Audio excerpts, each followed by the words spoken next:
saying that someone's died or your child is rushed to hospital and these things are not true, look at yourself in the mirror.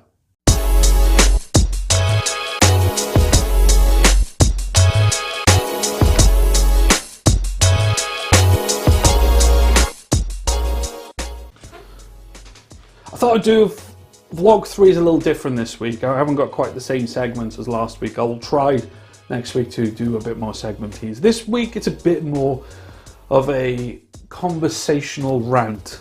I don't know why I'm talking about this. I think it's worth talking about.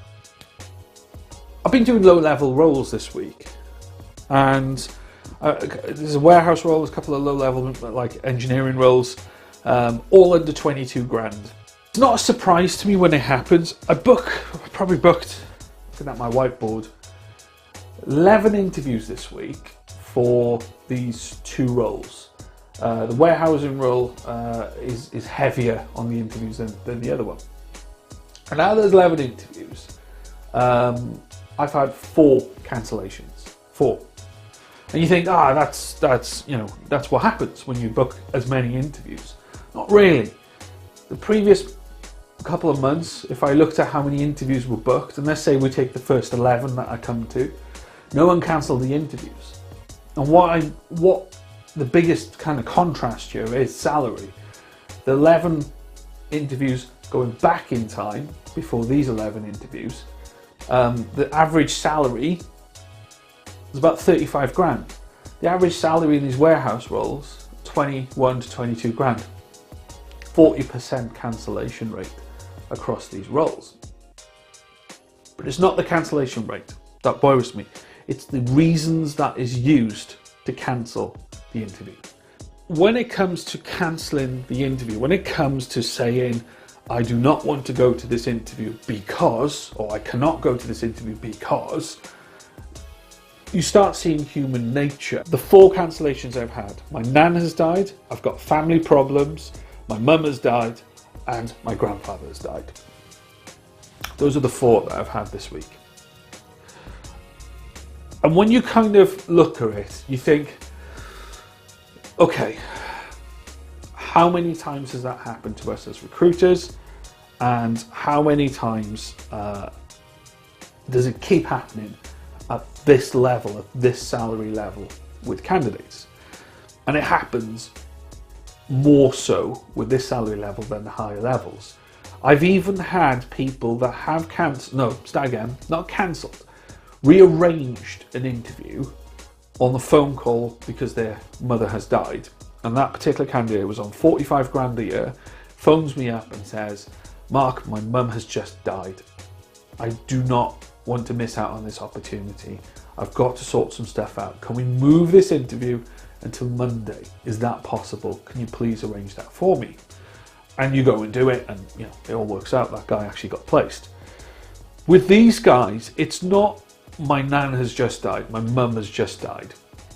With these guys this is it, this is what's happened, I need to cancel the interview. And then when you ask, would you like me to rearrange for tomorrow, for next week? The answer is no.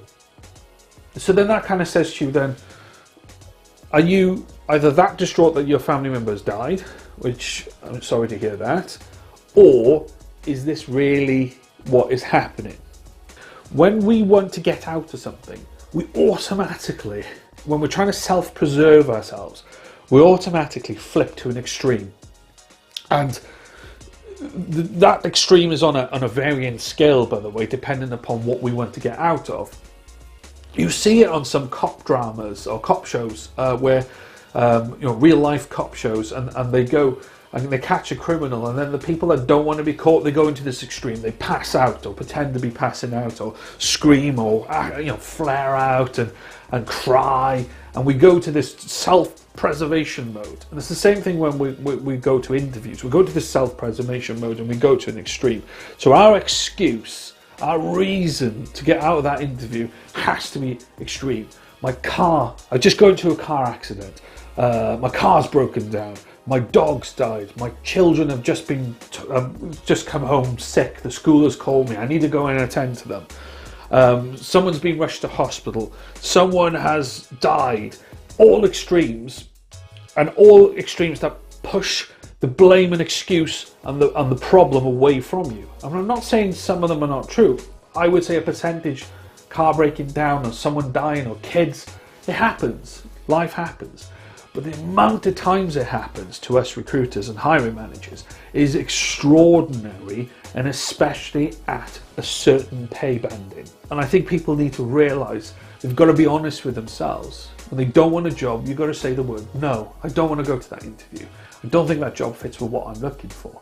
And don't be talked into going to the interview. Or, and this is the other solution, go to the interview and discover that it's not right for you. If it's because you don't want to move jobs, don't move jobs then.